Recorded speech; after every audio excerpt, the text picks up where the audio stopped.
بسم الله الرحمن الرحيم. السلام عليكم ورحمة الله وبركاته. أسعد الله أوقاتكم كل خير. اليوم عندي آيفون إكس. المشكلة في شورت قبل الضغط على زر الباور، مثل ما نشوف هنا. شغل الباور سبلاي يسحب تقريبا 4000 ملي أمبير. لما نشغل باور سبلاي هذا السحب، هذا شورت على الخط الرئيسي، غالبا على الفي دي مين أو على الفيبات. راح نفك اللوحة بشكل كامل، راح نشوف الشورت وينه. هل يمكن ملاحظته بالنظر أو لازم حقن أو كاميرا حرارية لين توصل للمكون العطلان ونقوم بإصلاحه ويرجع الجهاز يشتغل بشكل طبيعي بإذن الله. طيب، تحت الكاميرا الحرارية شغل الباور سبلاي سخونة في المنطقة هذه، فأعتقد المشكلة هي داخل اللوحة. لازم نفك اللوحة ونتأكد وين الشورت بالضبط. راح أفك اللوحة وصور لكم بعد فك اللوحة وين المشكلة. هنا في مكثفات أو مكونات على البي دي أو على الفيبات. حطيت عليها رجينة عشان أشوف إذا هي بسبب بخر ولا لا. طبعا ما هي بسبب بخر أو شيء، المشكلة بالفي دي مين تحديدا في اللوحة من داخل. راح أفك اللوحة أول ونشوف وين مكون العطلان.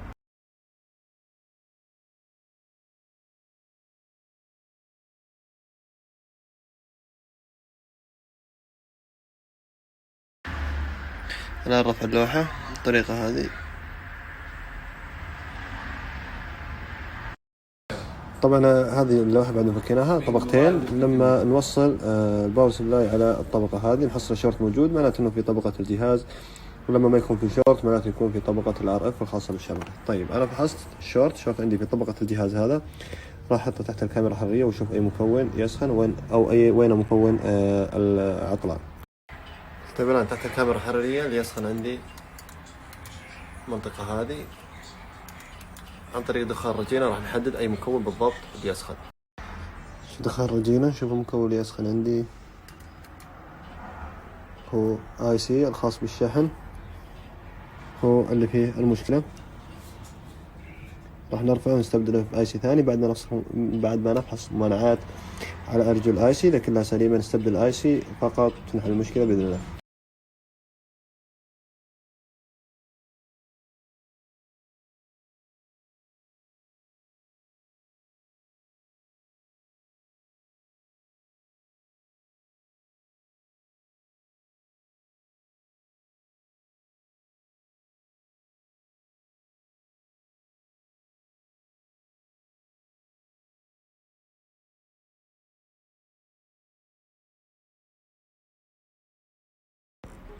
الآن بعد تغيير ايسي الشحن، هذا ايسي الشحن اللي كان عطلان، وصلنا الجهاز الباور سبلاي. شغل الباور سبلاي ما في شورت أبدا. حلت المشكلة ولله الحمد. نجرب على اي سوكت نشغل الجهاز بشكل كامل نشوف السحب طبيعي أو لا. بعد ما وصلنا اللوحة للاي سوكت شغل الجهاز، سحب الجهاز طبيعي ولله الحمد مثل ما نشوف هنا. احتياطا راح اوصل شاشة ونشوف الجهاز إذا يشتغل بشكل كامل بإذن الله، فعشان نقفل اللوحة ونتأكد من سلامة الشغل وسلامة إن الجهاز انحلت مشكلته ونفك الشورت بإذن الله. وصلنا الشاشة، نشغل الجهاز شغال لله الحمد مثل ما نشوف هنا. ننتظر الجهاز يشتغل بشكل كامل. الجهاز بس يشتغل بشكل كامل بشكل نهائي.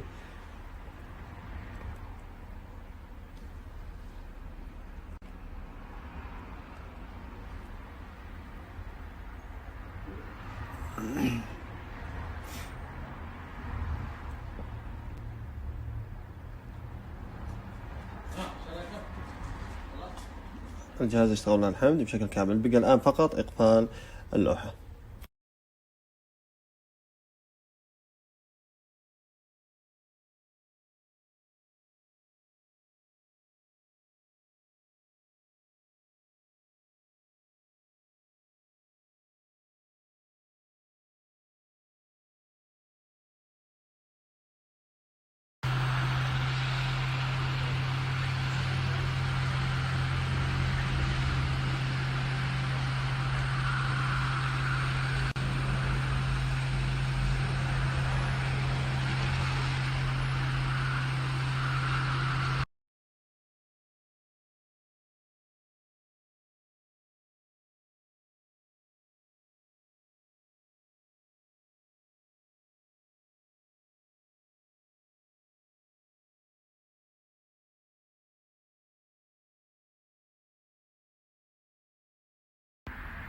الآن بعد شبلنة اللوحة ركبها بالهيتر لين توصل درجة الحرارة المطلوبة. نهز اللوحة فقط عشان نتأكد أن اللوحة ركبت بالشكل الصحيح.